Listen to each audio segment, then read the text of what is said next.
What's up, guys? This is the 40,000 mile Nissan Versa update. Just got done changing the oil, and I got a bundle package from Advanced Auto Parts with Mobil 1 oil, but this time I couldn't get the Mobil 1 filter. I got a Fram filter instead because they didn't offer that to me, and it was 41 bucks. But the big thing is tire wear. So I've already swapped these. And last time, you know, we took the rears to the front and the fronts to the rear.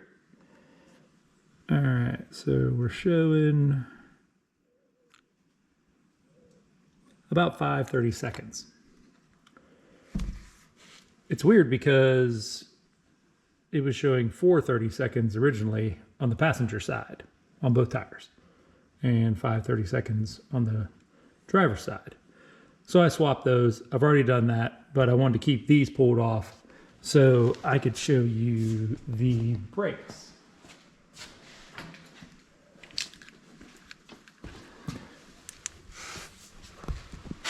Because I got the cheaper manual model. Don't know if you can see that. Those look pretty good. Wearing a little more, well, they're wearing about the same on the rear and the front. So you get drum brakes in the back. You know, that's not too shabby. Up front,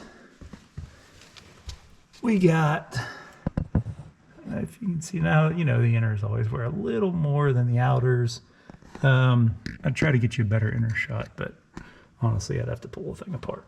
I'm not going to do that, but they're not too bad. Probably, you know, we got 40,000 miles on this, so I'm guessing another 20, maybe 30 on those. Now, as far as the tires go, I don't understand why the passenger side is wearing more than the driver's side. But since we got 30 seconds now on our passenger side and 30 seconds on the driver's side, hopefully next time we do this at 50,000 miles, we'll have about an even, I'm guessing maybe 30 seconds. So can we get 60,000 miles out of the Continental Pro contacts? Hopefully. That's my goal anyway, but we'll see. You know, this car is already terrible in heavy downpours. It likes to hydroplane because it's so light. So I don't know if I'm gonna stretch it that far anyway. All right, this aftermarket armrest. Now the USB plug that, you know, went through that little hole back up in there and lit these nice lights up. Yeah, I pretty much got rid of that. That was a waste of time.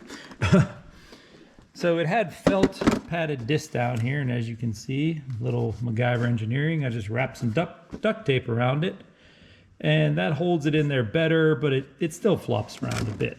But the biggest complaint was, you know, you could slide this back and forth, which you think is great. Well, you know, once you slide plastic back and forth enough, it wears out. So every time I'd get in, I'd put my arm down, rotate a little bit, and this thing would fly out. So I just ran some screws in it.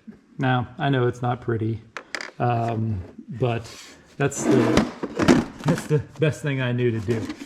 I've heard that this is still better than the factory option. I don't know, I've never seen the factory option, but if you set her in there like that,